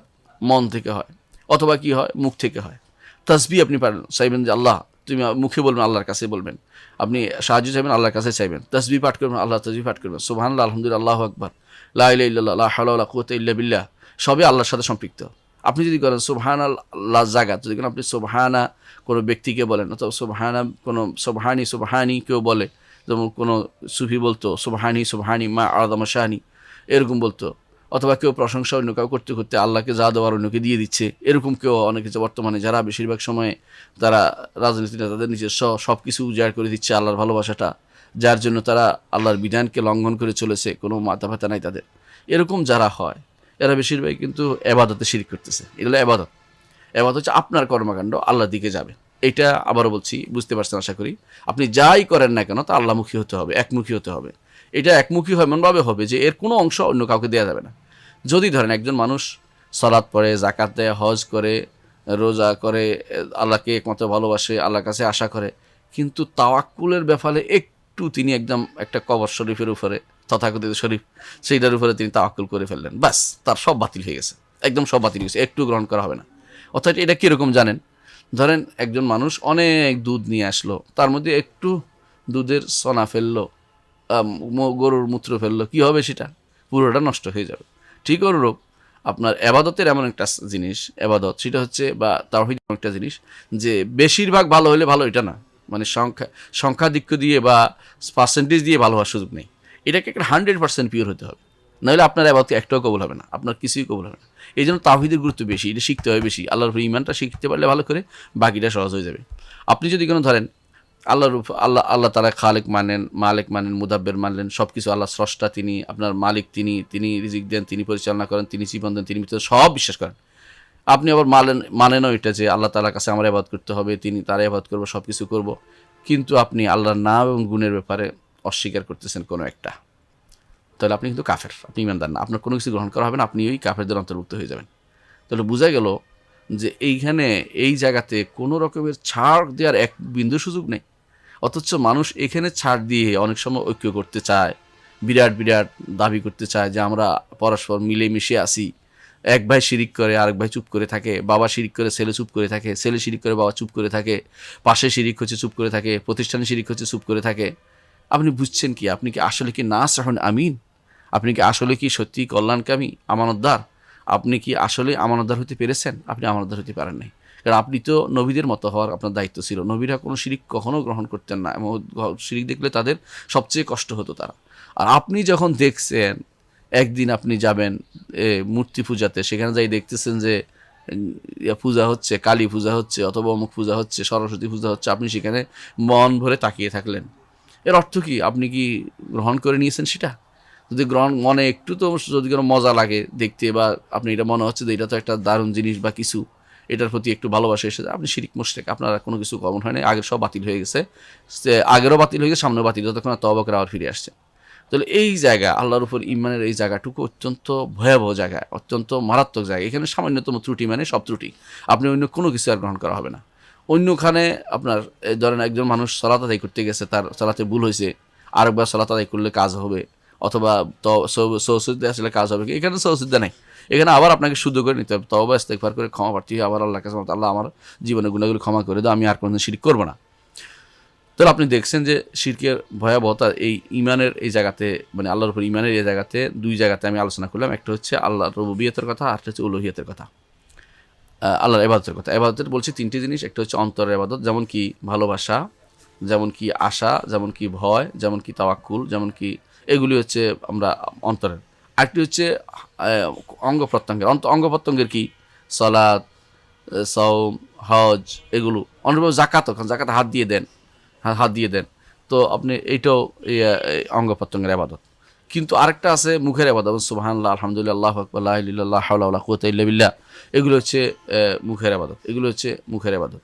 তো এইগুলো সবই একমাত্র আল্লাহমুখী হতে হবে। এগুলির কোনো একটা অংশ যদি কোনো কারোর জন্য দেওয়া হয়, তাহলে মুশরিক হয়ে গেছেন, আপনার তাওহীদ ঠিক হয়নি। আবার সামনে আসি এবার, যে এতক্ষণ তো বললেন যে আল্লাহ দুইটার কথা বললেন, যে আল্লাহর উপর ইমানের জন্য দুইটা জিনিস লাগবে, একটা হচ্ছে আল্লাহর উপর, আল্লাহর রুবিয়তের উপর, একটা হচ্ছে উলুহিয়তের উপর ইমান। এখন বাকি রইল আল্লাহর নাম এবং গুণের উপর ইমান। এটা কি জিনিস? আল্লাহর নাম রয়েছে অনেক অনেক নাম, এগুলোকে আপনাকে অবশ্যই স্বীকার করতে হবে মৌলিকভাবে। যদি আপনি এই বিষয়ে স্পেশালিস্ট না হন, তো মৌলিকভাবে স্বীকার করতে হবে যে আল্লাহর সমস্ত নাম আমি স্বীকার করি, এক। দ্বিতীয়ত, সমস্ত নামের অর্থ আল্লাহর জন্য আমি সাব্যস্ত করি, দুই। আল্লাহর নামের সাথে যত গুণ আছে এবং বাইরে যত গুণ আছে কোরআন এবং সুন্নাহ, সবগুলি আল্লাহর জন্য সাব্যস্ত করি। এই তিনটি জিনিস যদি কোনো আপনি আল্লাহ তাআলার নামের সাথে সম্পৃক্ত জিনিসগুলো আপনি সাব্যস্ত না করেন, যদি কোনো রকমের আপনি সেখানে এই দেখান, কোনো রকম তিদা দেখান, তাহলে আপনি ইমানদার হতে পারলেন না। আপনাকে অবশ্যই স্বীকার করতে হবে লিল্লাহিল আসমাউল হুসনা ফাদউহু বিহা, আল্লাহর রয়েছে সুন্দর সুন্দর নাম, সেগুলো দিয়ে তাকে ডাকতে হবে। ওয়ালিল্লাহিল আসমাউল হুসনা ফাদউহু বিহা, আল্লাহর রয়েছে সুন্দর সুন্দর নাম, সেগুলো দিয়ে তাকে ডাকতে হবে। তো আল্লাহর সুন্দর সুন্দর নাম দিয়ে তাকে ডাকতে হবে। ওয়াদারুল্লাযিনা ইউলহিদুনা ফি আসমাই, যারা নামে এলহাদ করে, এলহাদের বিভিন্ন অর্থ আছে, এটা আমরা শুনবো। এর মধ্যে প্রথম অর্থ হচ্ছে আল্লাহর নাম অন্য কোনো নাম দেয়া, যেটা আল্লাহ নিজের নাম রাখেন না, আপনি তাকে নাম দিলেন। যেমন খোদা বললেন আল্লাহকে, যেমন আপনি তাকে গড বললেন, অথবা তাকে আপনি বললেন ভগবান, অথবা তাকে আপনি ব্রহ্মা বললেন, অথবা তাকে আপনি এই জাতীয় কিছু একটা বললেন, যেগুলো আসলে আল্লাহ তার নাম রাখে নাই, এই জন্য আল্লাহ তার নাম রাখে নাই। তো এই নামগুলি আপনি তার নাম জন্য দিলে আপনি এলহাদ করলেন, আল্লাহ তখন আপনি আল্লাহর নামের সাথে এলহাদ করলেন, অর্থাৎ আল্লাহর নামের সাথে কুফরি করলেন। আবার যখন আপনি আল্লাহর নাম আছে এগুলি পরিবর্তন করে মানুষকে দিয়ে দিলেন, যেমন আল্লাহ তিনি তিনি সবচেয়ে বড়, তিনি সবচেয়ে বেশি বড়, আজিম, তিনি আজিম, সবচেয়ে বড়। আপনি এখন দুনিয়ার কোনো নেতাকে মহামহিম অমুক টমুক নামে ডাকলেন, আপনার উদ্দেশ্য তিনি বিরাট কিছু, আরে বিরাট কিছু কয়দিন পরে মরে যায়, তেমন বড় হলো কি করে? ইব্রাহিম আলাইহিস সালাম যিনি আকাশের তারকা দেখেছেন, প্রথম দেখলেন যে আকাশের তারকা তিনি সেটা তো হয়ে যায়, গায়েব হয়ে যাচ্ছে, অর্থাৎ সেটা চলে যাচ্ছে। তারপর তিনি দেখলেন যে আকাশের সূর্য, চাঁদ দেখে তিনি মনে করলেন এটা বড়, এটা তো বোধহয় দেখি ইলা হয় কিনা। তারপর তিনি বললেন যে এটা তো চলে যাচ্ছে, এটাও ইলা নয়। তারপর তিনি সূর্যকে দেখে বললেন এটাও তো চলে যায়, এটাও ইলা হতে পারে না। ইন্নী ওয়াজ্জাহতু ওয়াজহিয়া লিল্লাযী ফাতারাস সামাওয়াতি ওয়াল আরদ হানিফান ওয়া মা আনা মিনাল মুশরিকিন। আমি আমার চেহারাকে এমন এক সত্তার দিকে ফিরাচ্ছি যিনি আসমান এবং জমিনের রব, ফাতারা সৃষ্টি করেছেন, ও আমি মুশরিকদের অন্তর্ভুক্ত নই। এবং তার কওমের সাথে তিনি যুদ্ধ করেছেন একটি বিষয় নিয়ে। একজন ব্যক্তি, একটা বালক, একটা ইয়াং বয়সে একটা যুবক সারা জাতির বিরুদ্ধে যুদ্ধ করে দাঁড়িয়েছে এই তাওহীদ নিয়ে। এজন্য আল্লাহ তাআলা বলেছেন যে কিয়ামত পর্যন্ত তার কথা মানুষ স্মরণ করবে। আল্লাহ তাআলা কোরআনে কারিমে আল্লাহ তাআলা বলেছেন, তিনি দোয়া করেছিলেন যে ওয়াজআলি লিসানা সিদকিন ফিল আখিরিন, আল্লাহ পরবর্তীদের মধ্যে আমার উত্তম স্মরণ, উত্তম মুখের বাণী আমার জন্য রাখুন। এখন আমরা স্বীকার করে থাকি যে তিনি খলিলুর রহমান। তো কেন হয়েছেন? যে আল্লাহ তাআলার নাম তিনি পরিবর্তন করে অন্য কাউকে দেন নাই, আল্লাহকে রাখছেন। আল্লাহ তাআলার গুণ তিনি অন্য কাউকে দেন না, আল্লাহর জন্য রেখে দিয়েছেন। এইটা করলে এলহাদ হয়ে যাবে। আরেকটা এলহাদ হয় অংশ ভঙ্গ করে করে আরেকটা বানিয়ে দেয়া। যেমন আল্লাহ নাম থেকে এটা আল্লাহ বানিয়েছে, কেউ বলে আজিজ নাম থেকে এটা ওজ্জা বানিয়েছে, মান্নান নাম থেকে এটা মানাত বানিয়েছে। এই জাতীয় বর্ণনা আছে। এর অর্থ হচ্ছে যে নাম কাটাকাটি করা, অংশ বিশেষ ভাগ করে কাউকে দেয়, এটাও একটা এলহাদ। আরেকটা হচ্ছে অর্থহীন করে দেয়া, অর্থাৎ এগুলোর অর্থ নাই সম্পূর্ণরূপে, এটাও একটা এলহাদ। আল্লাহর নাম এবং গুণকে অর্থহীন করে দেয়, এগুলো একটা এলহাদ। তো এগুলি যারা করবে, আল্লাহ বলছে ওয়াযারুল্লাযীনা ইউলহিদুনা ফি আসমাই সাইয়ুজজাউনা মা কানু ইয়ামালুন, যারা যা করে তার শাস্তি আমি দেব। এর অর্থ হচ্ছে আপনি যতক্ষণ পর্যন্ত যদি আপনি ঈমানদার হতে চান আল্লাহর নাম এবং গুণের উপরে, ততক্ষণ পর্যন্ত আল্লাহর উপরে যথাযথ আপনার নাম এবং গুণের উপরে বিশ্বাস হতে হবে। নাম এবং গুণের উপরে বিশ্বাস হতে হলে আপনাকে তিনটি জিনিস লাগবে। এক নম্বর হচ্ছে, আবার বলছি মনে রাখবেন, বারবার শুনবেন এটা, নাম এবং গুণের উপরে বিশ্বাস শুদ্ধ হতে হলে এক নম্বর লাগবে যা আপনাকে প্রথমে বলতে হবে কোরআনে এবং সুন্নায়, আল্লাহ এবং তার রসুলের, আল্লাহর মুখে কোরআনে এবং রসুলের মুখে হাদিসে যে সমস্ত আল্লাহর নাম সাব্যস্ত করা হয়েছে, গুণ সাব্যস্ত করা হয়েছে, সেই নাম এবং গুণগুলি আপনি সাব্যস্ত করবেন। যেগুলিকে বলছে তার নাম এবং গুণ নয় সেগুলিকে অসাব্যস্ত করবেন। কীরকম সাব্যস্ত করা হয়েছে বলছে যেমন আল্লাহ তাআলা বলছেন আল্লাহু লা ইলাহা ইল্লাহু, তিনি ব্যতীত আর কোনো ইলাহ নেই। লা তাখুযু সিনাতুন ওয়ালা নাওম, তার কোনো তন্দ্রাও পায় না, ঘুমও পায় না। দুটো আলাদা আলাদা হয়ে গেছে। অর্থাৎ তন্দ্রা এবং ঘুম এগুলি নেতিবাচক। আর ইলাহ তিনি সর্বক্ষম অধিকারী, এটা হচ্ছে হাইয়ুল কাইয়ুম, তিনি আল্লাহু লা ইলাহা ওয়াল হাইয়ুল কাইয়ুম, তিনি চিরঞ্জীব সর্বসত্তার ধারক। এটা হচ্ছে ইতিবাচক। নেতিবাচক যে সমস্ত গুণ কোরআনে আসছে, হাদিসে আসছে, সবগুলোকে স্বীকৃতি দিতে হবে, সবগুলি স্বীকৃতি দিতে হবে। দুই নম্বর হচ্ছে যেই নীতি, এক নম্বর নীতি বলছি ইতিবাচক নেতিবাচক কোরআন এবং হাদিসে যেগুলি আসছে সবগুলিকে স্বীকার করতে হবে, নাম এবং গুণকে। দুই নম্বর হচ্ছে যে এগুলোকে কোনো সৃষ্টির মতো করে আপনি বিশ্বাস করতে পারবেন না। ধরেন কোরআন আল্লাহ তাআলা বলছে হাই, জীবিত, আপনিও জীবিত, কিন্তু তাই বলে আপনার জীবন আর তার জীবন একরকম না। কোরআনে আল্লাহ বলছে তিনি বসির, তিনি চোখে দেখেন, তিনি দেখেন, আপনিও দেখেন। তো আল্লাহ তাআলা দেখা আর আপনার দেখা একরকম না। আল্লাহ তাআলা কোরআনে কারিমে বলছেন যে তার আইন আছে, তাজরি বিআয়ুনিনা, তার চোখ আছে, আপনার চোখ আর তার চোখ একরকম না। অর্থাৎ আল্লাহ তাআলার জন্য সেটা সাব্যস্ত করবেন, কিন্তু ধরন নির্ধারণ করতে পারবেন না, আপনার ধরনে আসবে না। অর্থাৎ আল্লাহ তাআলার কোন ধরনের তার শোনা, কোন ধরনের দেখা, কোন ধরনের তার চোখ, কোন ধরনের তার হাত, কোন ধরনের তার পা, যিনি যেটা বলেছেন কোনোটাই আপনি নির্ধারণ করতে পারবেন না। অর্থাৎ এটা পাওয়ার আশা ছেড়ে দিতে হবে, কারণ এটা হচ্ছে গায়বী। আল্লাহ তাআলাকে আমরা দেখিনি, তার মতো কাউকে দেখিনি, এই জন্য সেটাকে কখনো নির্ধারণ করে বলতে পারবেন না। তাহলে এই সাইডটা চলে গেল। এখন বাকি রইল এটা যে আল্লাহ তাআলাকে এরপরে বাকি রয়েছে এটা। তাহলে আমরা আল্লাহ তিনটা জিনিস আমরা পেয়ে গেলাম। একটা হচ্ছে তিনটা জিনিস এসে গেছে। একটা হচ্ছে যে আল্লাহ তাআলার নাম এবং গুণের স্বীকৃতির ক্ষেত্রে তিনটে নীতি। এক নম্বর হচ্ছে যে আল্লাহ তাআলার সমস্ত নাম এবং গুণ, কোরআন এবং হাদিসে যা এসেছে যেগুলো সাব্যস্ত করা, যেগুলো সাব্যস্ত করবো, যেগুলি বলছে যে তার নয় এগুলিকে অসাব্যস্ত করব।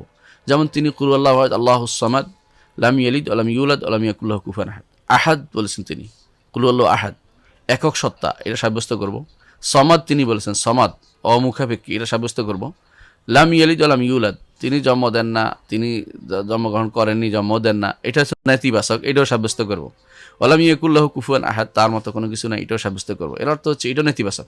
তাহলে আল্লাহ তাআলার গুণ কোরআনে আসছে, কোথাও নাম আসছে ইতিবাচক, কোথাও গুণগুলি কখনো ইতিবাচক কখনো ইতিবাচক আসছে, যেটা যেরকম আসছে সেইভাবে সাব্যস্ত করবেন, এক নম্বর নীতি।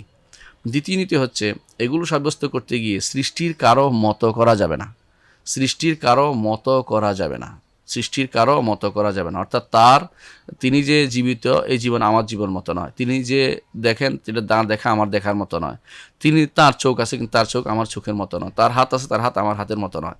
কীরকম? এটা 3 নম্বরটা শেয়ার। এটা হচ্ছে তার নাম এবং গুণের আসল ধরন পাওয়ার আশা ছেড়ে দিতে হবে, যে আসল ধরন আমি পাবো না। যেদিন আমরা জান্নাতে যাব সেদিন তাকে দেখব, সেদিন ইনশাআল্লাহ আল্লাহ তাআলাকে আমরা জানতে পারবো, সেদিন বলতে পারবো তার চেহারা অবস্থা, তার চেহারা আমরা তাকাবো সেদিন। এর আগ পর্যন্ত তার নাম এবং গুণের ধরন স্বীকার করতে হবে, ধরন আছে কিন্তু ধরন নির্ধারণ করতে পারবো না। ঠিক তার নাম এবং গুণের স্বীকৃতি দিতে হবে, যেগুলো আসছে, যেগুলো আসে নাই নো করছে, যেগুলো নো বলতে হবে, পজিটিভ নেগেটিভ অর্থাৎ ইতিবাচক নেতিবাচক দুইটাকে সাব্যস্ত করতে হবে। আর কোনো সৃষ্টির সাথে তাকে সামঞ্জস্য বিধান করা যাবে না, সৃষ্টির মতো বলা যাবে না, কারণ আল্লাহ বলছেন লাইসা কামিসলিহি শাইউন ওয়া হুয়াস সামিউল বাসির, তার মতো কোনো কিছু নাই, তবে তিনি সামিউ বাসির। একই জিনিসের সামিউ বাসির আল্লাহ তার নিজের জন্য সাব্যস্ত করছেন সামিউ বাসির। আবার মানুষের জন্য আল্লাহ বলছেন হাল আতা আলাল ইনসানি হিনুম মিনাদ দাহরি লাম ইয়াকুন শাইআন মাযকুরা ইন্না খালাকনাল ইনসানা মিন নুতফাতিন আমশাজিন নাবতালি ফাজআলনাহু সামিউআন বাসীরা।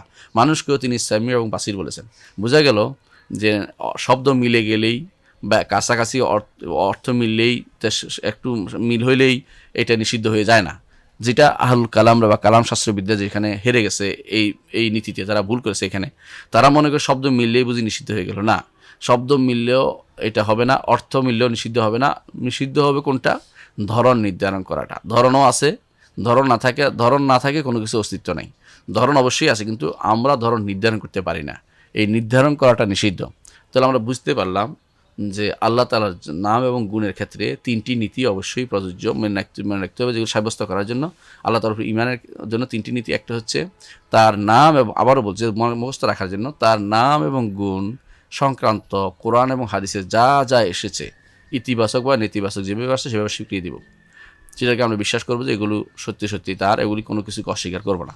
2 নম্বর হচ্ছে তার এই নাম এবং গুণকে স্বীকৃতি দিতে গিয়ে কোনো সৃষ্টির সাথে মিলাই দেব না, যে ওদের মতো তিনি আমার মতো নেমে আসেন, তিনি আমার মতো আশার উপর উঠেছেন, এই জাতীয় কোনো কথা আমরা বলবো না।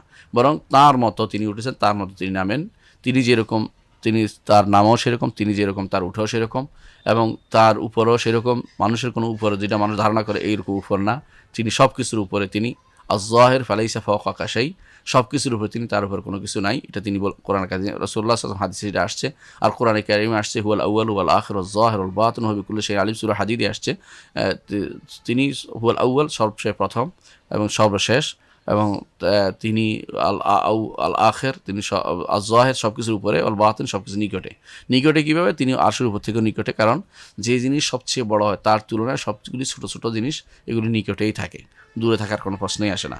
সৃষ্টির বাইরে থেকেও তিনি নিকটে, সৃষ্টি তার চোখের সামনে, তিনি সেগুলি দেখতে পাচ্ছেন, কোনো রকম তার কোনো কিছু বাধা হচ্ছে না, কোনো ওয়াল, কোনো বিল্ডিং, কোনো কিছু তার বাধা হচ্ছে না। তিনি সবাইকে সঠিকভাবে, তিনি কী অবস্থায় মানুষ আছে সবই তিনি জানেন, কে কী অবস্থায় কথা বলছে তিনি সেটা বুঝেন।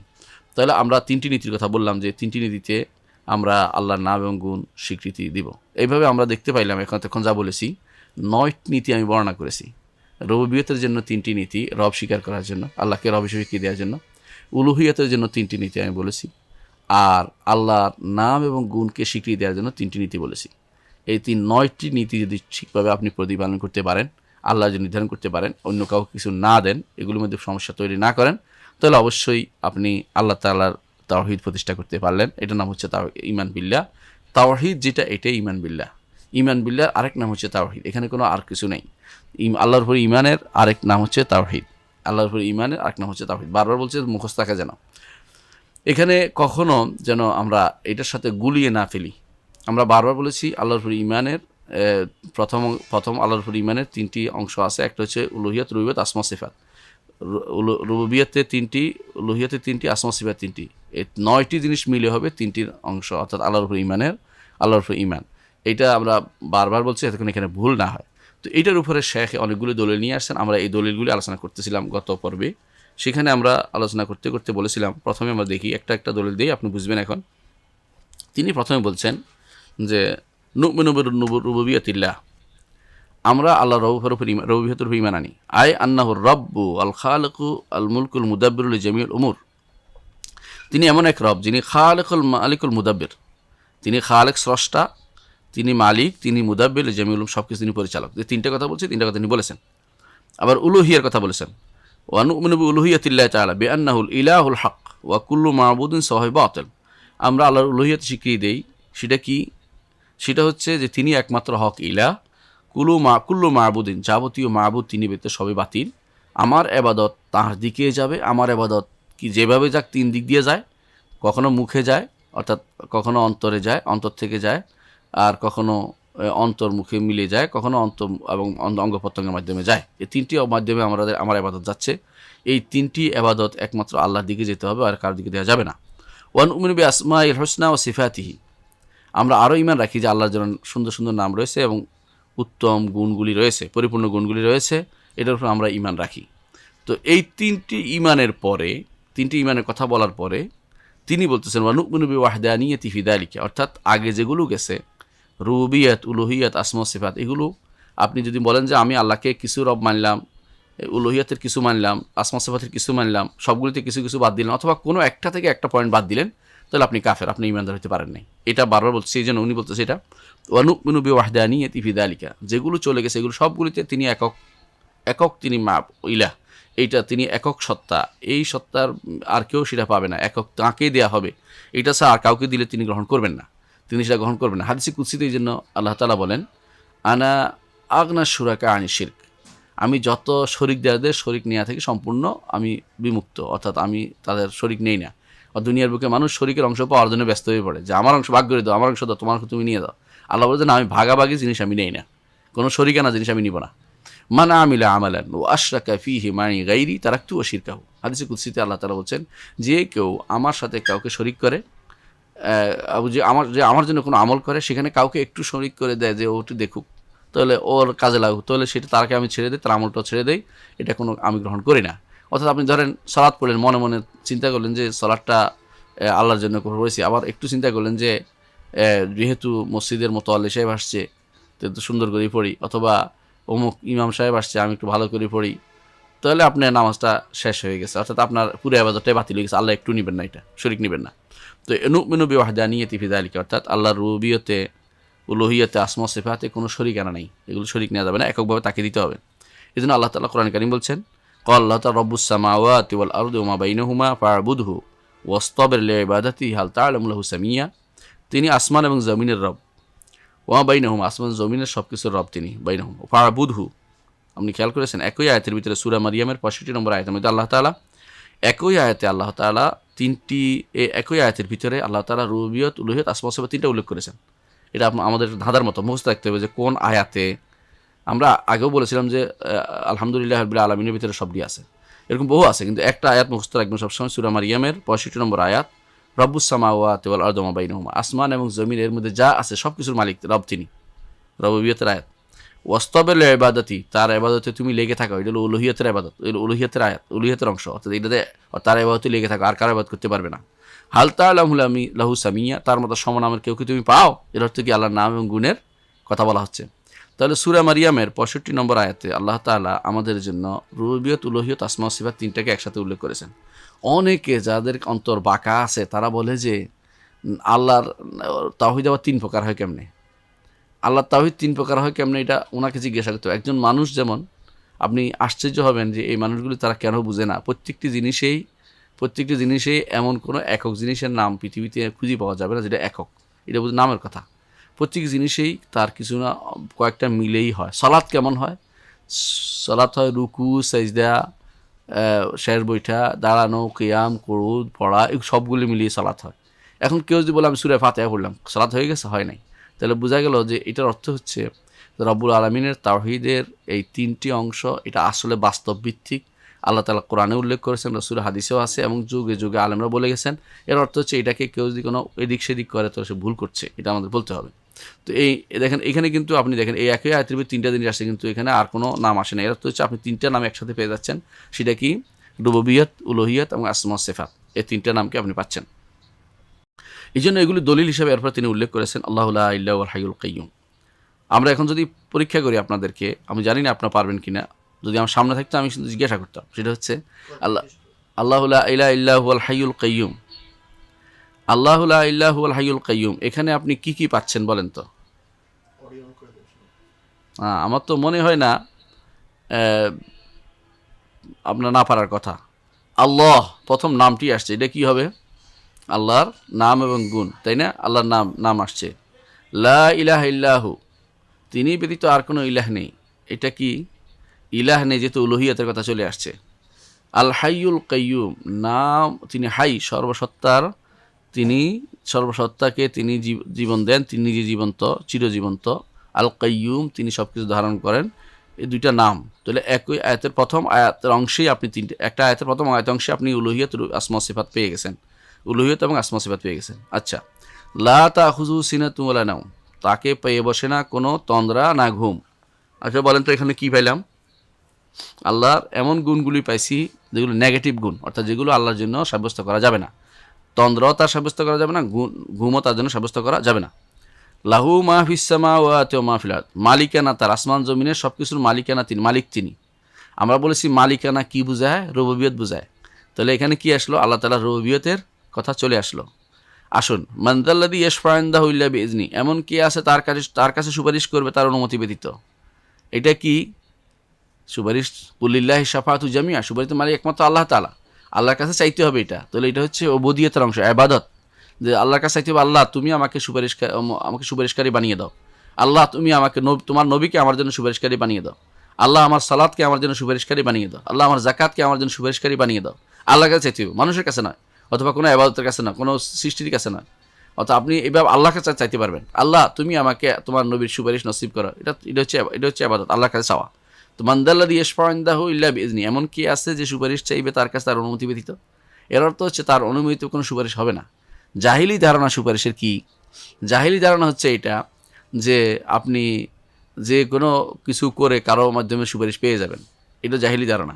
তারা কি করে, কোনো কিছু দিত যে এত টাকা দিব তুমি আমার জন্য সুপারিশ করবো, বা এত কে করবো তুমি সুপারিশ করবো, এত মন্দিরে দিত, কবরে দিত, টাকা দিয়ে সুপারিশ করার জন্য আল্লাহর কাছে টাকা দেয় যে আল্লাহ যেন তার অভাব পূরণ করে ইত্যাদি। এই জাহিলি ধারণাকে আল্লাহ তাআলা উড়িয়ে দিয়েছেন। এখানে বলছেন ইল্লা বিইজনি, তার অনুমতি ব্যতীত কেউ কোনো সুপারিশ করবে না। কবরওয়ালা কোনো সুপারিশ করে না, কবরওয়ালা আপনার বক্তব্য শুনতে পায় না। আল্লাহ যেন বলছেন ওয়ামা আনতা বিমুসমিউম মান ফিল কুবুর, কবরে যে আছে সে কখনো আপনার কথা শুনতে পায় না। আল্লাহ তাআলা কোরআন বলছেন ইনতুসমিউ ইল্লা মান ইউমিনু বিআয়াতিনা, যারা ঈমান আনে তারাই শুধু শুনতে পায়, অন্যরা কবরে কিন্তু শুনতে পায় না এগুলো। আর কবর মলে গেলে দুনিয়ার সাথে সম্পর্ক একদম কাট অফ, এটার সাথে কোনো সম্পর্কই থাকে না। সুতরাং কবরের ওলা অথবা দুনিয়ার বুকেই কেউ জীবিত আছে, সেও সুপারিশ করতে পারে আল্লাহর অনুমতি ব্যতীত। কি সুপারিশ করবে? দুনিয়ার বুকে একটা সুপারিশ হয়, একে অপরকে বলতে পারেন, এটা আলাদা কথা। কিন্তু আল্লাহর কাছে বলতে হলে তো আল্লাহর কাছে কখন হাসরের মাঠে কেউ কাকে সুপারিশ করে পার করতে পারবে না। সেই পার করার দায়িত্ব হচ্ছে আল্লাহ তাআলা। তিনি যাকে এলহাম করবেন হাসরের মাঠে যে তুমি অমুকের কাছে আমার কাছে সুপারিশ চাও, তখন সে যায় আল্লাহ আমার বন্ধু বান্ধব কবরে আমার বন্ধু বান্ধব আগুনে পুড়ে যাচ্ছে, আল্লাহ তুমি ওদেরকে বের হতে দাও। অথবা সালাত যায় বলবে, অথবা সওম বলবে, হাদিসে আছে কোরআন সুপারিশ করবে, এগুলো সুপারিশ করে আল্লাহর কাছে সওম এবং কোরআন দুইটাই সুপারিশ করবে। আল্লাহর কাছে বলবো যে আল্লাহ এগুলো যেন এরা আমাকে পড়তো, রাতে এরা ঘুমায় নাই, আমার জন্য দাঁড়িয়েছিল সালাত, আর দিনের বেলা তেরা রোজা সওম পালন করেছে, এরা খায় নাই। দুইজনে সুপারিশ করে ইমানদারদেরকে পার করে নিবে। তো এরা সুপারিশ করবে, আল্লাহর অনুমতি ব্যতীত কোনো সুপারিশ করবে না, আল্লাহর অনুমতি লাগবেই। তো এখানে তাওহীদ প্রতিষ্ঠা করা হচ্ছে। ইয়ালামু মা বাইনা আইদিহিম ওয়া মা খালফাহুম, ইলম, তাদের সামনে এবং পিছনে সবই আল্লাহ তাআলা জানেন। সামনে কি আছে, পিছনে বাইনা আইদিহিম, তাদের দুই হাতের সামনে কি, বাইনা আইদি দুই হাতের মাঝখানে সামনে আর কি, ও মাখালম পিছনে কি, সব আল্লাহ জানেন। অর্থাৎ তাদের কোনো কিছু আল্লাহর কাছে গোপন নেই। ইলম মানে ইলম, আল্লাহ তাআলা সিফাতুল ইলম সাব্যস্ত, এটা ইনশাআল্লাহ আমরা আগামী ক্লাসে আলোচনা করব সিফাতুল ইলম নিয়ে এবং খালক এবং হুকুম নিয়ে। তো সিফাতের ক্ষেত্রে 3টি নীতি আছে, সিফাতের 3টি নীতি বলে রাখলাম, আমরা এখন আলোচনা করি না। এটা আমরা বলেছি আসমার ক্ষেত্রে এবং আল্লাহর রুবুবিয়ত উলুহিয়ত থেকে 9টি বলেছি। সিফাতের ক্ষেত্রে 3টি নীতি আছে, এটা বলবো আগামী ক্লাস ইনশাআল্লাহ। তো এখানে একটি মনে বলে যাচ্ছি, এখানে আসছে যেহেতু ওয়ালা ইউহিতুনা বিশাইইন মিন ইলমিহি, আল্লাহর ইলমের কেউ কিছু কোনো অংশ নিতে পারে না, কিন্তু আল্লাহ সবার খবর রাখেন। আল্লাহ তিনি আরশের উপরে থেকেও তিনি জানেন কোথায় কী করছে। আমি কথা বলছি আপনাদের সাথে, আপনারা এর মাধ্যমে শুনতেছেন, এসবই আল্লাহ তাআলা তিনি জানেন। তিনি আপনার কোনো কিছু তার কাছে গোপন নেই। এই ইলম যেটা, এটা আল্লাহ তাআলার আসমা সিফাতের একটা অংশ, এটাকে স্বীকৃতি দেন। ইল্লা বিমা শাআ, তিনি যা চাইবেন সেটা তুমি মানুষ জানতে পারবে। কীরকম? তিনি যদি কোনো বান্দাকে কোনো অংশ জানিয়ে দেন সেটা জানতে পারবে। মুহাম্মদুর রাসূলুল্লাহ সাল্লাল্লাহু আলাইহি ওয়াসাল্লামকে তিনি জানিয়ে দিয়েছেন কিছু অংশ, সেটা কি? যে কিয়ামতের আগে কি কি আলামত হবে, তারপরে কবরে কি কি হবে, হাসরের মাঠে কি কি হবে আমাদের জানাইছেন। এগুলি হচ্ছে ইল্লা বিমা শাআর অংশ। তো যা আল্লাহ চাইবেন এগুলি তিনি জানিয়ে দেবেন, এগুলি আমরা জানবো। আর কোনো কিছু আমরা জানার কোনো ক্ষমতা নাই। যেই ব্যক্তি এর বাইরে জানার চেষ্টা করবে সে কাফের হয়ে যাবে। এবং কোনো ব্যক্তি যদি কোনো এই সমস্ত লোকের কাছে জানার জন্য যায় সেও কাফের হয়ে যাবে। এই জন্য গণকের কাছে গেলে কাফের হয়ে যায়, অথবা কেউ যদি কোনো ভবিষ্যৎ বক্তার কাছে গেলে কাফের হয়ে যায়, কোনো হুজুরের কাছে গেলে যদি কোনো জানতে চায় সেও কাফের হয়ে যাবে, সেও মুশরিক হয়ে যাবে, তারও ঈমান হারা হয়ে যাবে। এগুলি জানার কোনো চেষ্টা নেই। যতটুকু আল্লাহ জানাইছে এর বাইরে জানার কোনো অতিরিক্ত কথা জানার কোনো সুযোগ নাই, এবং সেটা দরজা বন্ধ করে দেওয়া হয়েছে। ইমাম তাহাবী রাহমাতুল্লাহ আলাইহির জন্য বলেছেন ইলমুন মওজুদ ও ইলমুন মাফকুদ, যে একটা ইলম আছে উপস্থিত, একটা আছে অনুপস্থিত। ইলমুন মওজুদ হচ্ছে কোরআন এবং সুন্নাহর মধ্যে যা আছে তা, আর ইলম মাফকুদ হচ্ছে যে কোরআন এবং সুন্নাহ যা দেয়া হয়নি তা, যেটা আপনি জানার চেষ্টা করলে আপনি কাফের হয়ে যাবেন। এই জন্য ইল্লা বিমা শাআ। এরপর আল্লাহ তাআলা বলছেন ওয়াসি'a কুরসিয়্যুহুস সামাওয়াতি ওয়াল আরদ, তার মহত্ব প্রকাশের জন্য এটা উল্লেখ করেছেন। তার কুরসি আসমান এবং জমিনকে ঘিরে আছে। আসমান এবং জমিন কি প্রশস্ত, অর্থাৎ আল্লাহ কুরসি এত বড় যে আসমান এবং জমিন এর মধ্যে জায়গা হয়।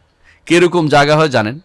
আপনারা এখন যারা সৃষ্টিতত্ত্ব নিয়ে আলোচনা করতেছে বা এরিস্টোনমি নিয়ে আলোচনা করতেছে, আকাশের তারকা নিয়ে আলোচনা করতেছে, ওরা বিরাট একটা জালের মধ্যে বলছে, একটা জাল যেন, একটা ছোট্ট জালের ভিতরে এই গ্রহ নক্ষত্র সবগুলি, এরকম হাজার হাজার লক্ষ লক্ষ জাল আছে। এই সবগুলি আসমান, সবগুলি জমিন, এই সবগুলি আসমান জমিন সবগুলো হচ্ছে আল্লাহর কুরসির ভিতরে 7টি মুদ্রার মতো। আল্লাহর কুরসির ভিতরে 7টি মুদ্রার মতো। 7টি মুদ্রা, ধরেন একটা 8 আনা, 1 টাকার নোট, 2 টাকার নোট, যেগুলি বা 5 টাকার নোট বের হচ্ছে একসময়, তো এই মুদ্রার মতো, এগুলি কয়েন, 100টি কয়েনের মতো, এগুলো হচ্ছে আল্লাহর কুরসির ভিতরে। ওয়াসি'a কুরসিয়্যুহুস সামাওয়াতি ওয়াল আরদ, আসমান এবং জমিনে যা আছে, যা মানুষ কল্পনা করতে পারে, যা মানুষ সারা জীবন আবিষ্কার করবে, সবগুলি আল্লাহর কুরসির ভিতরে ছোট ছোট 7টা কয়েন। হাদিসে এটা আসলে স্পষ্ট উল্লেখ করা হয়েছে। তো এরপর বলছে ওয়ালা ইয়াউদু হিফযুহুমা, এগুলি এই যে আসমান জমিন এগুলি হেফাজত করতে আল্লাহর কোনো কষ্ট হয় না। তো যত সৃষ্টি দেখতে পাচ্ছে মানুষ এখন, ইউনিভার্স বলতেছে, তারপরে ছায়াপথ, মিল্কি ওয়ে, কত কিছু নাম দিচ্ছে বিভিন্ন রকমের, এগুলি সংরক্ষণ করতে আল্লাহর কোনো কষ্ট হয় না। হ্যাঁ, কীরকম? আল্লাহ তাআলা একটা পাখিকে পর্যন্ত আল্লাহ তাআলা ইন্নাল্লাহা ইউমসিকুস সামাওয়াতি ওয়াল আরদা আন তাজুলা, আসমান জমিন সেগুলি পরিবর্তন হওয়া, এখান থেকে সরে যাওয়া, এগুলি থেকে আল্লাহ যথাযথভাবে হেফাজত করছেন। আল্লাহ বলছে ইউমসিক, তিনি ধারণ করে আছেন, এগুলি যদি এদিক সেদিক না হয় তিনি ব্যবস্থাপনা করে রাখছেন সেভাবে। ওয়ালা ইনজালাতা ইন আমসাকাহুমা আহাদুম মিন বাদি, যদি এগুলি পরিবর্তন হইতো, কোনো ব্যক্তি আসমান জমিন এদিক সেদিক করতো সারাদিন, কোনো ব্যক্তি ধরে রাখতে পারতো না। অত পৃথিবী আসমান জমিন যদি কোনো সারাক্ষণ কেবল উলট পালট করতো, আপনি তো মরে যেতেন, আপনার বাড়িঘর ভেঙে যেত, আপনি থাকতে পারতেন না। আল্লাহ তাআলা এগুলিকে যথাযথভাবে সংরক্ষণ করে রাখছেন, এমন কি এগুলি নষ্ট হতে দিচ্ছেন না। যখন তিনি বলবেন তখন শুধুমাত্র এগুলি নষ্ট হয়ে যাবে। কালাম হাইল বাসার, চোখের ফলকের মতো নষ্ট হয়ে যাবে সব কিছু। হ্যাঁ, ওয়ালা ইয়াউদু হিফযুহুমা ওয়া হুয়াল আলিয়্যুল আযীম, সবশেষে তিনি বলছেন আলী, তিনি সবচেয়ে উপরে, তিনি আরশের উপরে। আযীম, তিনি মহান, অর্থাৎ কত মহান হইতে পারে। আযীম, আযম থেকে আযীম বড়, আযম হচ্ছে কোনো কিছু একটা আপেক্ষিক, এর থেকে এটা বড়, এর থেকে এটা বড়, আযম। কিন্তু আযীম অর্থ হচ্ছে তিনি বড় বড় বড়, কত বড় আপনি কল্পনা করতে পারেন না। কেন, কীভাবে বুঝবেন? আমরা একটু আগে বলেছি ওয়াসি'a কুরসিয়্যুহুস সামাওয়াতি ওয়াল আরদ, আল্লাহর কুরসি হচ্ছেন আসমান এবং জমিন এর ভিতরে 7টি কয়েনের মতো, ছোট মুদ্রার মতো, ছোট একটা ধাতব পদার্থের মতো পড়ে আছে 7টি মুদ্রা কুরসির ভিতরে আসমান জমিন সবগুলো। আচ্ছা, আসমান, এই কুরসি কত বড়? এই কুরসি হচ্ছে আরশের সামনে রাখা ছোট্ট একটা বিস্তীর্ণ ভূমি, একটা ভূমি আরশের সামনে রাখা। আর আরশ আল্লাহ ব্যতীত কেউ জানে না কত বড়। আল্লাহ আরশের উপরে, এর অর্থ হচ্ছে আপনি যত রকমের যত চিন্তাই করেন না কেন, আপনাকে এইটাই আসতে হবে, মহান রব্বুল আলামিন আযীম। আযীম কীরকম আযীম? অন্য আয়াতে আল্লাহ তাআলা বলেছেন, কীরকম বলেছেন? তিনি বলেছেন ইয়াওমা নাতউইস সামাআ কাতাইয়িস সিজলি লিল কুতুব কামা বাদানা আউওয়ালা খালকিন নুঈদু ওয়া'দান আলাইনা ইন্না কুন্না ফাইলিন। এত বড় যে বলছি ইয়াওমা নাতউইস সামাআ কাতাইয়িস সিজলি লিল কুতুব, আসমানগুলোকে, যত আসমান আপনার মাথায় এখনো আসে নাই, 7 আসমানের কথা আসছে কোরআনে কারিমে, হাদিসেও আসছে, সাত আসমানের যে ভিতরে কত কিছু নিয়ে এগুলি আছে, কতদূর পর্যন্ত কোনটা আসমানের পরিধি আল্লাহ জানে। এই সব কিছু নিয়ে সব কিছু আল্লাহর ডান হাতে, আমাদের না। হ্যাঁ, আল্লাহ তাআলা বলে দিয়েছেন যে ইয়াউমা নাতুইস সামা কাতাইয়িস সিজিলিল কুতুব, কিতাব রাখার যেভাবে কাগজ একটার উপর একটা রাখে ভাঁজ করে, সেভাবে আমি আসমান এবং জমিনকে ভাঁজ করে আমার হাতের মধ্যে রাখবো। নাতুইস সামা কাতাইয়িস সিজিল কামা বাদানা আউওয়ালা খালকিন নুর, যেভাবে একবার সৃষ্টি করেছে আবার সৃষ্টি করবে এগুলোকে। আবার বলেছেন আল্লাহ তাআলা কোরআনে কারীম বলেছেন মা কাদারুল্লাহ হাক্কা কাদরিহি, আল্লাহ তাআলার বড়ত্ব তারা বুঝতে পারেনি। মা কাদারুল্লাহ হাক্কা কাদরিহি, আল্লাহ তাআলার বড়ত্ব এবং সম্মান তারা বুঝতে পারেনি। ওয়াল আরদু জামিয়ান কবদাতু ইয়াউমাল কিয়ামা, সমস্ত জমিন যত আছে সবই আল্লাহর মুষ্টির ভিতরে থাকবে। ওয়াস সামাওয়াতু মাতুইয়াতুম বিয়ামিনিহি, আর সমস্ত আসমান তার ডান হাতে গুটানো থাকবে। সুবহানাহু ওয়া তাআলা আম্মা ইউশরিকুন, তিনি কতই না মহান, বড়, তাআলা কত পবিত্র, কত বড়। আম্মা ইউশরিকুন, যে শিরিক করতেছে ওই গদু মার্কাদা লোক দিয়ে শিরিক করাইতেছে, অথবা বিরাট কিছু ধরলেন, আকাশে তারকাই ধরলেন, অথবা এত লক্ষ গুণ বেশি ধরলেন, এগুলি আল্লাহর কাছে কিছুই না। আমি আল্লাহর কাছে কত ক্ষুদ্র, এটা আগে চিন্তা ভাবনা করা দরকার। এটা হচ্ছে আয়াতুল কুরসি। এই জন্য আয়াতুল কুরসি পড়ার কেন গুরুত্ব আপনি জানেন? আয়াতুল কুরসি পড়ার গুরুত্ব এটাই, যদি এইভাবে আপনি বুঝে শুনে প্রতিদিন পড়েন আপনার ঈমান ঠিক থাকবে, এরপরে জান্নাতে যাবেন। মুখস্থ করলে জান্নাতে চলে যাবেন, শিরিক করতেছেন জান্নাতে চলে যাবেন, কথাটা এরকম না। অনেকে মনে করে থাকে যে হাদিসে যেহেতু আছে যে আয়াতুল কুরসি যদি কোনো প্রতি সালাতের পরে পড়ে মরার সাথে সাথে জান্নাত, কথাটা ওই সময় হবে যখন আপনি সত্যি সত্যি এই বিশ্বাসটা ধারণ করেই কবরে যাচ্ছেন। আর যেই ব্যক্তি বিশ্বাস করতেছে, বিপরীত বিশ্বাস আছে, সেটা কি আল্লাহ সৃষ্টির ভিতরে, আল্লাহ মানুষের শরীরের ভিতরে, আল্লাহ মানুষের কলমের ভিতরে, অথবা স্রষ্টা সৃষ্টির ভিতরে, সে ব্যক্তি তো আল্লাহ সম্পর্কে ধারণাই শুদ্ধ নেই, আল্লাহ তার ইমানই শুদ্ধ নেই, তার তো জান্নাতে যাওয়ার প্রশ্নই আসতেছে না। সেজন্য বুঝতে পারবেন যে কত কঠিন জায়গায় আমরা আলোচনা করছি, যে জায়গাটুকু আমাদের বাড়িতে আশেপাশে লোকগুলো, আমাদের পরিবারের মধ্যে, আমাদের সমাজের মধ্যে শতকরা ৮০, ৯০ বা ৯৫% লোকে শিরিক করে যাচ্ছে। অথচ এই দাওয়াত যদি আমরা দেই, আমরা হয়ে যাই খারাপ। এই জন্য আপনারা আমাদের দায়িত্ব হবে এগুলো যত বেশি প্রসার করতে পারি। আয়াতটা সূরা আয়াতগুলোর অর্থ এটা আপনি পাবেন ইসলাম www.islamhouse.com আয়াতুল কুরসি ও তার ব্যাখ্যা নিয়ে একটা আলোচনা আমাদের শেখ আব্দুর রাজ্জাক আব্বাদ করেছেন। এটা বাংলা অনুবাদ করে আমি islamhouse.com দিয়ে দিয়েছি। এটা আপনি দেখবেন, এটাকে পড়বেন এবং শুনবেন এবং আমাদের আলোচনাগুলো শুনবেন, ইনশাআল্লাহ আমরা বুঝতে পারবো। তো আমরা এটুকু বুঝলাম যে আল্লাহ তাআলার রুবুবিয়ত, উলুহিয়ত, আসমা সিফাত, এগুলো সবই প্রত্যেকটি বড় বড় আয়াতের মধ্যে, যেগুলো গুরুত্বপূর্ণ আয়াতের মধ্যে এগুলো এসেছে। বিশেষ করে আসমা সিফাতের বর্ণনাটি এসেছে। তো আমরা একটি আয়াত আমরা আলোচনা করলাম, ইনশাআল্লাহ পরবর্তী দার্সে আমরা বাকি আলোচনা করব। আল্লাহ আমাদেরকে বুঝার তৌফিক দান করুন এবং আমাদেরকে ঈমানের উপর রাখুন, আমাদেরকে তাওহীদকে বুঝার এবং তাওহীদকে প্রচার প্রসার করার তৌফিক দান করুন। আখির দাওয়ানা আলহামদুলিল্লাহি রাব্বিল আলামিন। আসসালামু আলাইকুম ওয়া রাহমাতুল্লাহি ওয়া বারাকাতুহু।